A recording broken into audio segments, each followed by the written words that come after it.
Session 262, Chapter 2, Verse 245.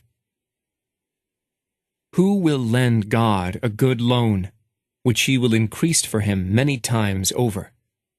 It is God who withholds, and God who gives abundantly, and it is to him that you will return. Chapter 2, Verse 245. In the previous verses, God spoke of life, death, and war. Now, he turns our attention to wealth. Let's start with the phrase, who will lend God a good loan? When you lend your money to help a friend, you are in fact lending God. How, you may ask? We answer that you are supporting the needy as God commanded. Allah brought each one of us into existence. Thus, He is responsible for providing for us.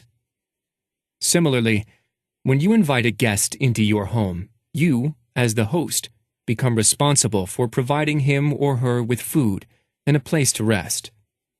Allah brought us to life, and He provides us with our basic needs. He does not ask you to take over the responsibility of providing for others. He only asks you for a loan to help others. God will repay you in full and will increase you in reward. Here you may ask, why wouldn't Allah provide for the poor directly? Perhaps the answer is best given with an example. Say that a wealthy farmer gives each of his children a large sum of money. If one of the children falls on hard times, the father would not go to the children and say, "Give me back my money to help your brother." Rather, he would say, "Lend me some of your money, and I will return it to you with a handsome reward once your brother is out of trouble." In this manner, the father would not only preserve each child's wealth, but he would also foster love and compassion between the brothers. There are many instances where you do not give to a particular person. Instead, you spend in God's cause and for the general benefit of society. Here, again, you are dealing directly with God, and He will compensate you for your efforts. Through the use of the word loan, Allah is alerting you that He is aware of the difficulty of the task. He knows our nature, and knows that giving money in His cause is a burden. The word loan is translated from the Arabic origin qard, which means to bite something with your front teeth. So when you take money from your savings to give to others in need, it is as if you are taking a bite out of your own wealth. In the verse under study, Allah assures you that difficult deeds are rewarded handsomely. Say, for example, that you are planning to move to a new apartment. When you find a worker to help you move, you would say to him, "Listen, I know the furniture is big and heavy, but don't worry." In essence, you have informed the worker that you are aware the job is difficult, and that you will pay him well for it. The fact that you are lending God directly, regardless if you are helping a single person or helping Islam in general, should make you feel very secure about your loan. This is because any time you loan money, you loan it in the hopes of getting it back. However, the person you lend to may not be able to pay you back. He or she may lose a job, get disabled, die, or renege on the promise to repay. But the Almighty is the truth. He is the all-giving, the ever-providing.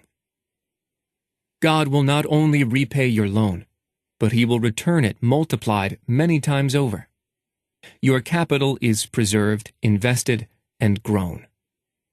God says, "Who will lend God a good loan, which He will increase for him many times over? It is God who withholds, and God who gives abundantly." Rest assured that your loan will be multiplied many times over by the standards and ability of God, not by our standards and abilities as human beings. The expression, good loan, suggests that the source of the money you lend must be lawful. That is why we say to a person who gives charity out of the money earned from theft or bribery, it would have been better to never have earned this money than to never have given it to charity. It is said that the reward for a loan is higher than the reward for charity. This is despite the fact that when giving to charity, you completely let go of the money, while when lending, you would be getting your money back later. The scholars explained that when you give to charity, you feel the pain of letting go of your money once, then you forget about it. On the other hand, when you lend money, you keep thinking about it. You anticipate repayment and worry about missed and late payments. The more patience you exhibit, the more rewards you attain. Allah is well aware of your anxiety when helping and lending to others. He knows the emotional pain of seeing your wealth decrease. Thus, He, the all-generous, grants you rewards multiple times over.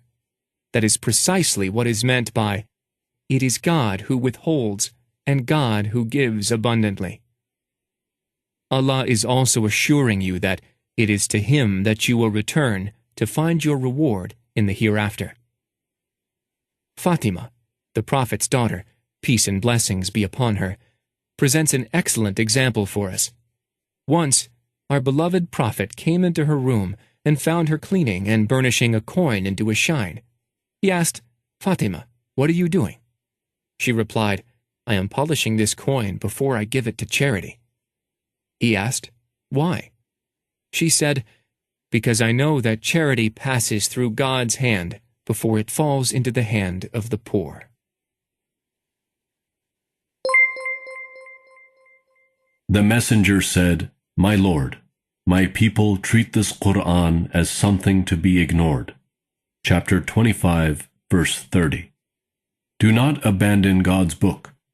Please take a moment to subscribe and to share with your family and friends. Visit us at www.QURANGARDEN.com.